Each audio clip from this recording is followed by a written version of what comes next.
Before the ships, before the chains, before the pain, there was glory. Africa, the birthplace of humanity, wasn't a land of darkness waiting to be discovered. It was a continent of kingdoms, scholars, gold, innovation, and trade, long before Europe even dreamt of Renaissance. So, what was Africa really like before the slave trade began?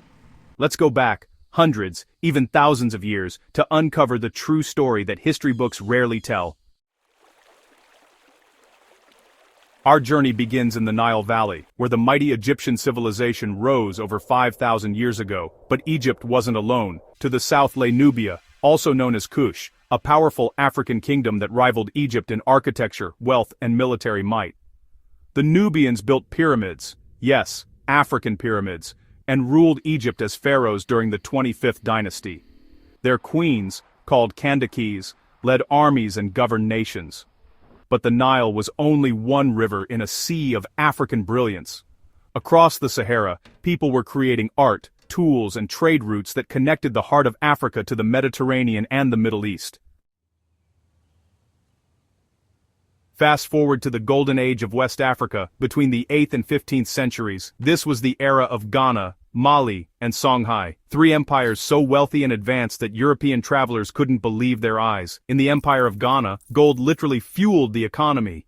It was called the Land of Gold, and its kings controlled vast trade networks stretching across the desert. Then came Mali, home to one of the richest men in human history, Mansa Musa.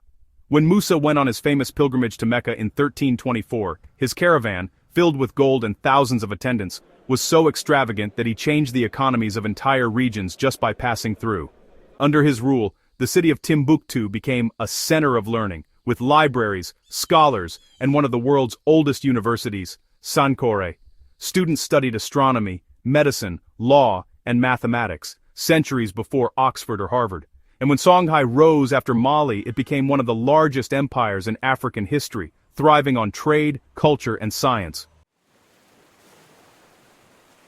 Meanwhile, on the eastern coast, the Swahili coast flourished, stretching all the way from Somalia to Mozambique. African merchants traded gold, ivory, and spices with Arabia, India, and even China. Cities like Kilwa, Mombasa, and Zanzibar sparkled with mosques, palaces, and bustling harbors.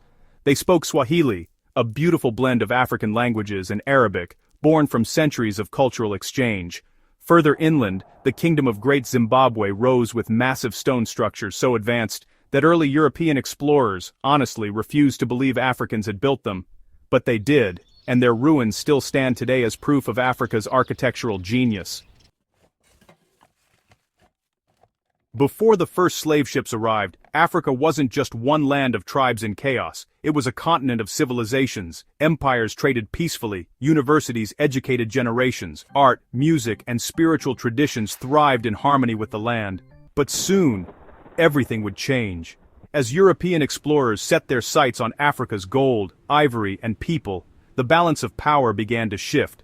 What came next would scar the continent for centuries: the transatlantic slave trade. But before we talk about the pain, we must remember the pride. Africa's story didn't begin with slavery, it began with greatness. So next time someone asks about African history, just tell them this: before the chains, there were crowns. Know your history, reclaim your story, subscribe for more hidden history.